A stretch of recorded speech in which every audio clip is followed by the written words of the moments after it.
नमस्कार. आज महाराष्ट्र दिन. महाराष्ट्र म्हटलं की डोळ्यांसमोर येणारे ते छत्रपती शिवाजी महाराज आणि आपली मराठी भाषा. चला तर मग आज मराठी विषयी बोलूया. संत ज्ञानेश्वर मराठी भाषेविषयी बोलताना म्हणतात, माझ्या मराठीचे बोलू कौतुके परी अमृतातही पैंजा जिंके, ऐसे रसिके अक्षरे मेळविना. महाराष्ट्रात मराठी भाषा ही दर 25 किलोमीटरवर वेगळी भासते. आपण कोल्हापूरला गेलो तर तेथील भाषा ही खणखणीत, स्पष्ट आणि नेमकी वर्मावर बोट ठेवणारी. साताऱ्यामध्ये भाषेतला स्पष्टपणा थोडा नरम होतो, जणू काही लवंगी मिरचीचा झटका जाऊन साताऱ्याच्या जर्द्याची गुंगी त्यात डोकावते. कोकणात तर भाषा अगदी मौसूत होते. ळचा उच्चार ल.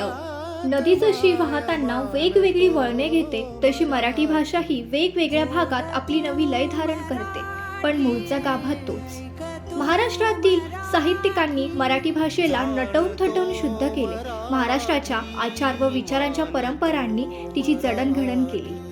आणि मग शेवटी लाभले आम्हास भाग्य बोलतो मराठी, चाहलो खरेच धन्य ऐकतो मराठी, धर्म पंथ जात एक जाणतो मराठी, एवढ्या जगात माय मानतो मराठी, माय मानतो मराठी. धन्यवाद.